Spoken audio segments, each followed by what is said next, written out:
Hello again. Alright, today's footage is picking up another log to finish milling the roof lumber. So what I'm gonna be doing is picking up one of these logs that I figured out I could get what I needed out of, and then I decided I didn't want to try and take the whole thing back in one big long length. This particular log is almost 18 feet, if I remember correctly. So I was able to get some 8-foot sections out of it, with a little bit for cleaning up on the ends.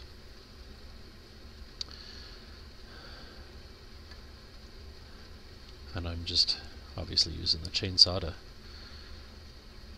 maneuver that, and I figured why try and get stooped down too far and risk binding the blade when I can just roll it on the forks. And then it's just a matter of picking it up and not too far off center there. And we got to take that back to the mill and mill it. I decided, since this actually was pretty close to equal on both the smaller end and the butt end, so I decided that I'd try and mill it at the same time and get as much of the material as I need. The size that I ended up needing is a 2-inch thick and 10-inch wide board. That way it will be the same size as the purlins and the rafters, which I'll show you in some footage later. And then I added a little bit of soapy water to the mill.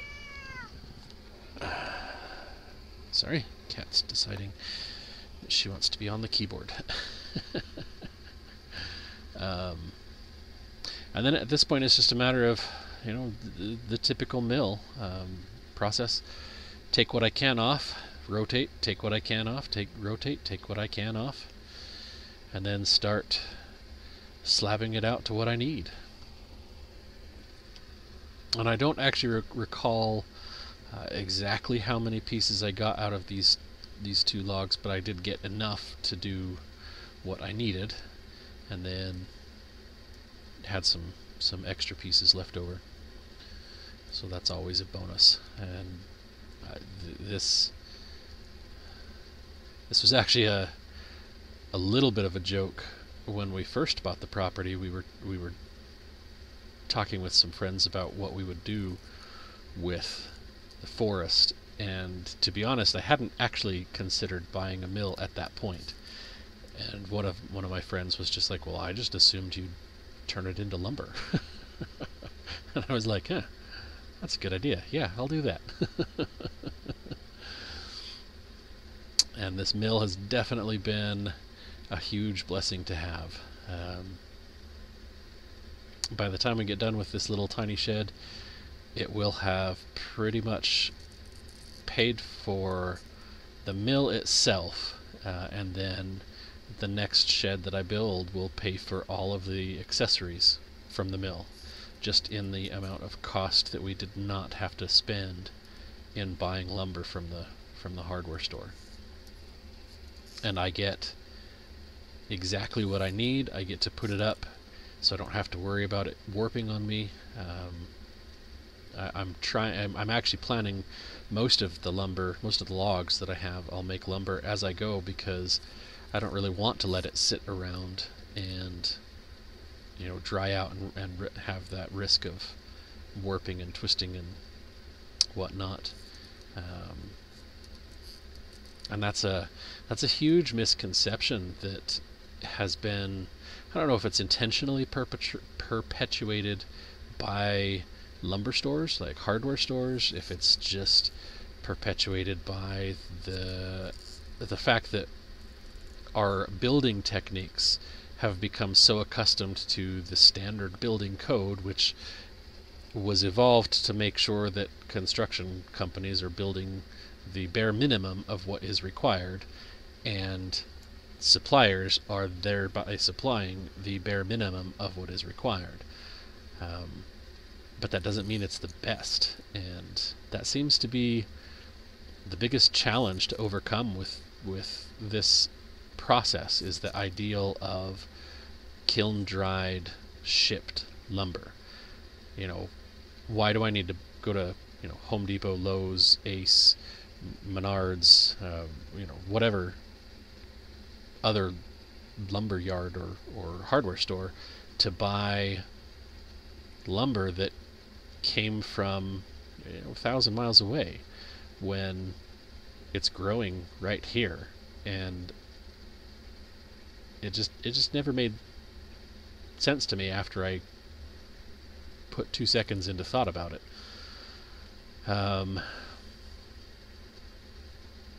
We've talked about in the past the difference between what we ended up getting and what we were originally going to order, which was the 22-inch version versus the 30-inch version of the sawmill. And I have not once regretted having the larger size. It's kind of one of those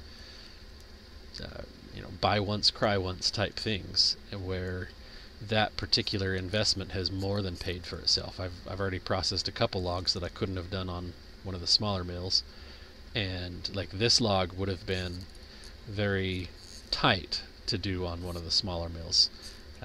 It would have fit on the 22, but it would have maxed that out. If I remember correctly, this was 21, a little over 21 at the butt, and 19 at the top. So it definitely would have been a very tight fit on the smallest of the mills. The 126, the 26-inch throat capacity would have done okay with this one, but that cottonwood we did a couple videos ago for all of the siding definitely would have not worked on either one of those. Although on the flip side, if I didn't have that big of a mill, I wouldn't have to worry about rotating that big of a log, which that's been a bit of a back strain. So eventually I'll figure something out, and it might be that once I get a concrete base under the mill bed, I will figure out how to use the forks on the tractor to just lift and roll the log, hook a chain and a hook around it, and then use the front end loader to roll that up. So this seems to be what works the best for me as I work through these. Is I'll take all the live edge slabs that need to be trimmed down, and I'll stack them on the ends of the forks, and then when I get to the heart where I'm actually milling the desired lumber, I'll start stacking that at the back end of the forks. So you can see I've got like 6 or 7 or 8. I lost count, to be honest. Well, I wasn't counting. So those are there in the bottom corner where the weight needs to be located for the best effort of the front end loader. And then I can go back through and take a bunch of little pieces, and whatever has enough that I can figure I can make some stickers out of it, then I'll throw those over and start flipping things over and just keep taking little bits. And once they've all been flipped and pulled, and the ones I just flipped, I'll take the top off those, and then get another little bit, and then I'll be able to pull those off and flip a few more. And I think it is a little bit more labor intensive than it could be, but it actually works really well and seems to give me the most usable material, which is what I'm after. So yeah, this is pretty good timing, because the GoPro's battery is about to die here, so I got almost the entire log done before that died. So we'll start showing some few photos, and this one is kind of just the idea that sometimes you have to deal with what you have to do what you need.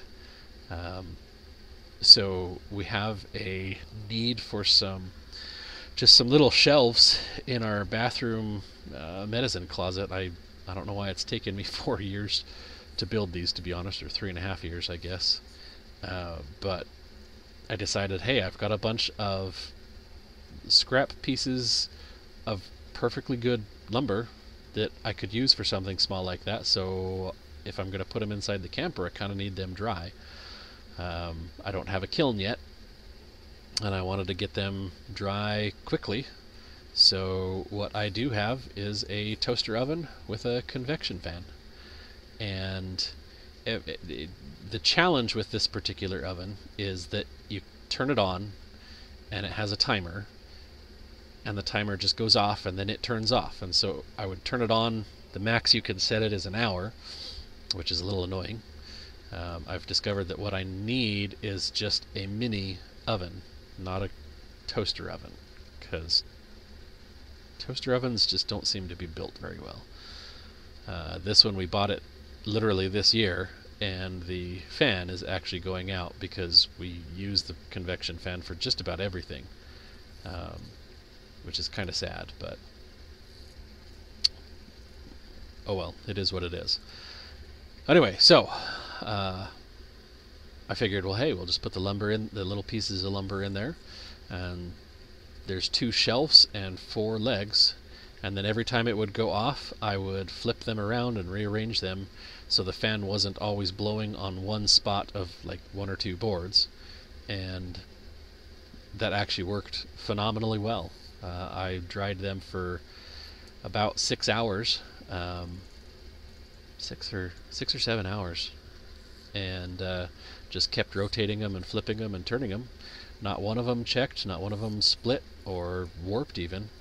And we now have a pair of shelves we now have 4 shelves in a 2-shelf medicine cabinet. So that actually was pretty awesome. I just wish I had I've actually used we have a full oven that that runs on propane, and I've done that as well to dry some boards as well, but then I'm still limited to only about 24 inches long, so that's kind of difficult. But it is what it is. So this is the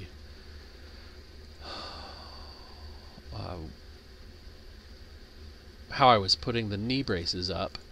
I was really struggling to try and figure out how to get them in place, and I mean, I did a pretty good job of getting the angles as close to 45 degrees as I could with just a circular saw that I'd have to run down one side and then flip the board over and run it the other direction to finish the cut. And I actually got pretty good at doing that. I mean, they fit. I think there was only one of them that was a little bit off and had a little bit of a gap. But even then, that one, it was such a small gap that I was able to close that just by using the tie-down strap in this manner. So I would throw it around the rafter, so it was kind of as close to a parallel board as I could to the knee brace, and then use that to just pull that in.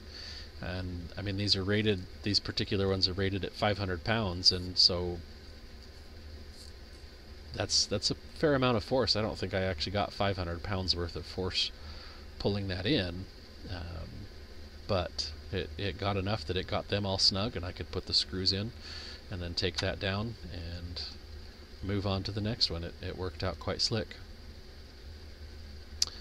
So this next pic is the first of the eaves being put up, and I'll cover this in the next little footage from the cell phone in just a second here. But we had to kind of guess where it went, and we didn't get it quite right, so I had to go up and adjust that.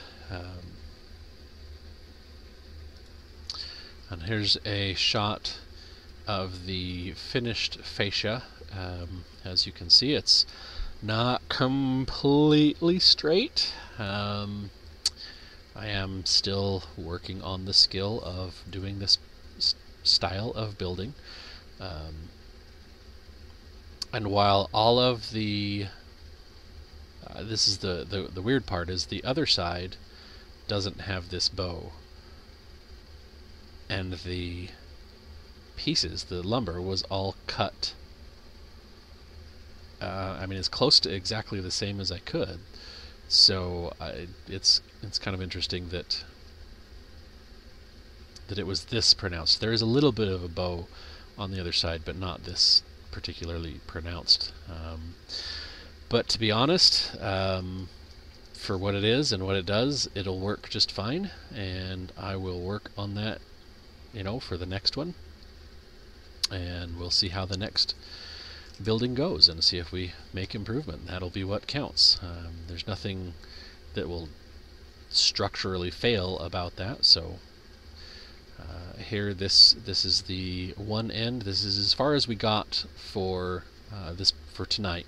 So we got both sets of eaves up and one side with all 3 fascia boards, which is a little bit more difficult than it sounds when you're talking about this, because like I said earlier, and I'll mention it again in the cell phone footage, these boards are all 2 inches thick and 10 inches wide, or 2 inches wide and 10 inches tall, depending on how you look at it, I guess. These end 2 pieces are 11 feet long, and the center one is 8 feet long, and then each of the eaves is 8 feet also from the end to the point of the gable. Gable? Yeah, gable roof. I think. Anyway, so that's a lot of weight when that's green, fresh Douglas fir. And apparently, I learned this as I was just researching what to expect with weight of logs. I'm planning on building a log mover device to hook up to the back of the tractor and lift the logs up out of the off the ground as I drive them around, using the axles from the mobile home, from the spare room trailer. But I learned that there is a mountainous Douglas fir, and then there's a Pacific Coast style Douglas fir, and we're an hour and a half away from the ocean, so we definitely count pretty much as Pacific Coast type with what grows around here, and they weigh like 2.5 times more than the mountain variety of Douglas fir, which kind of blew my mind. So one of these logs that's 20 inches at the butt and 16-17 feet long is close to 3,000 pounds for what I'm using here.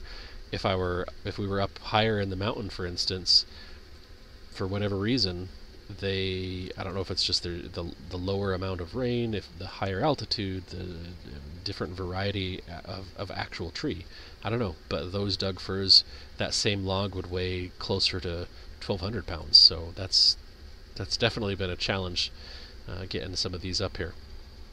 But what we ended up doing is making these little braces, and you can see Emily's screwing this in. Well, actually, she's taking that out, I believe, because we have the fascia screwed in, so we don't need that anymore. And then we'll do the same thing.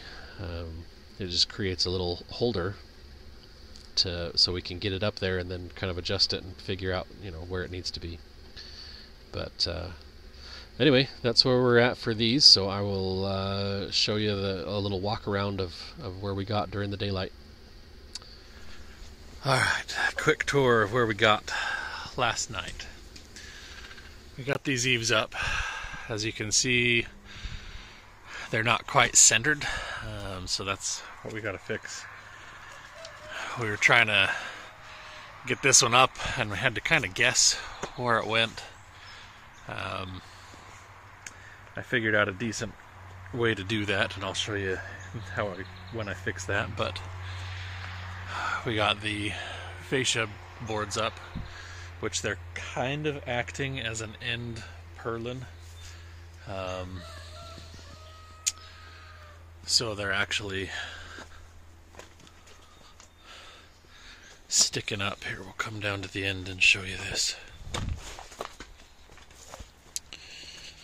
Alright.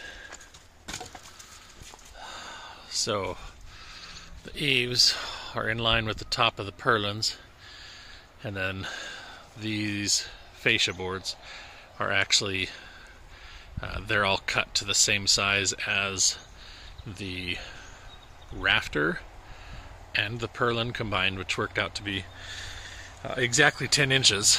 So they're all cut as true 2x10's, and then they attach to the bottom of the rafters, and then the eaves are attached to the top of the purlins, and then that's in plane with the fascia. And you can see we did a better job here. I am still, working on getting better at cutting rafters, but I mean, you can see, for instance, this one, the bird's mouth is a little bit wide. This one, the bird's mouth is a little wide. These two are spot on. The important part is that they are all flat, so I did well there. For the most part, they're all pretty well lined up. I'm pretty pleased. I got all of the, well, not all. I got most of the knee braces up. So I did 3-foot knee braces in these outer corners, and then 2-foot knee braces here on these inside corners. So it's nice and stable. Doesn't rack pretty much at all. I mean, there's a little bit of vibration just because we're on a trailer frame, not on a foundation, so that'll never go away.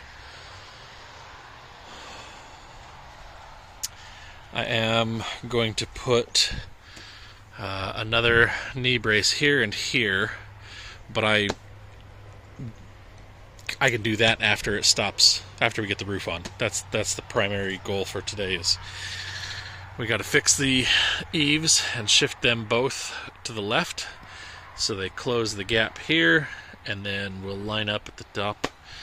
Then we've got to get these fascia boards on. So this one is already cut and ready to go. We will take the easiest way to do this is to take these guys and mount them underneath here like that, so it creates a ledge. We can set this on so we're not actually having to hold it while we're working. Then we can screw that into here, then measure from here to the end, cut that. We'll probably have to cut these out today. Kind of didn't want to cut them out, but obviously the overhang is going to be a problem for them. Maybe they can be pruned. I don't know. We'll see. At this point, they don't really serve too much of a purpose here, other than that we like the dogwoods around here. So we'll see. That might not happen. I don't know. But if we'll get these done this morning, then I'll cut the metal for the roof and I can start putting that on.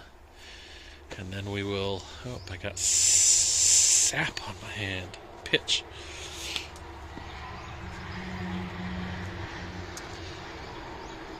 Yeah, so this will be our entertaining area. We're going to get a round table that you can collapse in half, so it'll seat 6 people. And then when we're not using it for entertaining, we can fold down the one half, slide it up against the wall. We'll probably put a bay window here, maybe on that side too, don't know. This is going to be, there will be a couch here, there will be a desk here, and a wood-burning stove here. And then this side is going to be the bedroom. So we're actually going to build a floor frame on top of the floor that will extend this out 2 feet. And then we'll have another roof there that drops down, so you'll have the bed here, and then there will be a 2-foot gap between the post and the corner of the bed, so that there will be room to walk around the bed. And then there will be about 20 inches, I think is what I measured, between the edge of the bed, and we're going to build some built-in cabinets, so there will be plenty of room to walk. And since we're used to the camper and having 12 inches to walk around the side of the bed, and no space at the foot of the bed, because that's a camper queen size bed, so it's the queen size width, but it's like 12 inches shorter, 10 inches shorter than an actual queen sized mattress, which we learned real quick sucks, because I'm tall, 6'2", so having a full-size bed is definitely a requirement. But anyway, so this will be a full-size queen bed that we can walk around both sides. We'll have cupboard space on both sides. Everything will be insulated. Once I get the roofing on, I'll go ahead and I'll put girts on the ends. Since I'm not building any window here or on this middle section, we'll go ahead and girt that up, and we can get the siding up. We'll probably do the girts here, and then we can figure out where to frame in a window. We'll get the door entry framed in. We'll get some gravel down here. I gotta finish digging this by hand since the backhoe is non-cooperative at the moment. So we'll dig this to wherever it's gonna go. Probably right here. Actually, truth be told, I might just put it right here and just put some concrete posts on either side of it. Because we want water to be accessible to the fire pit, the smoker, and the pizza oven, as well as there's going to be a sink here that will all be run off that yard hydrant. So whenever we're not using it, we can just turn it off, open the, drain the lines out of those. All the water in the hydrant itself will sink back down to the ground and drain out. Anything in sinks and whatever hoses will drain out when we disconnect the hoses, so we don't have to worry about freezing. But then there's actually going to be a platform here with an overhang. Let's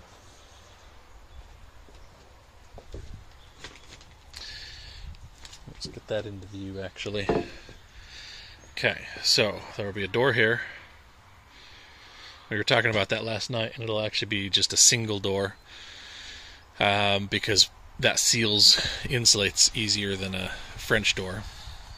But that'll open out onto a little bit of a drop down with a deck, and the deck will have a roof. It'll probably be about 6 feet out, so there's enough room to put a bench on either side, and we'll actually screen it in probably with some plastic or something, so that it's actually a dry area, and that'll be where we can take our muddy shoes off. That'll be where we can store whatever. We'll put a couple of chairs out there if we want to, because that's a pretty sweet view right there. If we want to just sit underneath that overhang and relax. That'll come later though, because obviously the focus is this, but that's where we're at. A couple of interesting notes about differences in lumber. So a lot of this was noble fir that was given to us by a friend, and taking advantage of that, because why not? They're all cut oversized, so I'm like, if it's a 4-inch cut, it's actually 4.5 inches. If it's a 6-inch cut, it's actually 6 3/4 of an inch. But then there's Doug fir, which is these pink ones. And that's been an interesting distinction, is between the yellow noble fir and the red pink Doug fir. But the Doug fir has, so a lot of people don't use noble fir because they claim it is weaker and because it is bug prone. Well, so far from experience, I've seen just as many bugs on the Doug fir as I have on the noble fir. It is lighter and it is slightly weaker for sure. So that's one of the reasons everything is oversized by a little bit. As you can see though, it's still really good. I mean, none of it's graded, obviously, but it doesn't have to be. The Doug fir, though, it gets pitchy. Like, super pitchy. You touch it, you can see this little spot on my hand there. That was just from touching this board. And the only way to really get that to set is if you actually kiln dry it. So, technically, it'll sort of always just kind of ooze a little bit. Fortunately, these were taken down in winter, so there's less sap than normal, but because they're evergreen, there's never no sap, and therefore the pitch is always readily available. But anyway, yeah, so I'm going to get up there and adjust the eaves, and we'll use these scrap blocks from cutting the 2x10's, and I'll show you that in a minute. Alright, so what I was saying a minute ago, with these blocks, you put them on the ends, and then I can undo all the screws, and then I'll be able to slide it up and down, because it'll hang over the edge, and the weight will be on these braces. That way it'll allow me to actually adjust it up and down. That's what we ended up doing for this end, and it worked really well. So, yeah, got to get that done, and then I'll put the structural screws in now that we know it'll be in the right spot. As I mentioned, when we put this one up, we didn't have anything to go off of. So that just kind of got put in place, and then we put this one up and fought with it, which is difficult because you got the ditch right there. And this is 7 feet to there, and that's about 3 feet to the ground there, and then another 6 or so feet to the ditch. So we actually tried putting some boards on the forks to use as a platform, and that just didn't feel stable. It didn't feel right, so we didn't proceed forward with that. So using these has been much better. I technically could do this on my own, but Emily's been awesome and has been helping me. So I'll get this put in place, show you the end piece, and then we'll get these fascia boards put in place, and then I can start roofing, which is good because it's supposed to start raining in about 4 hours.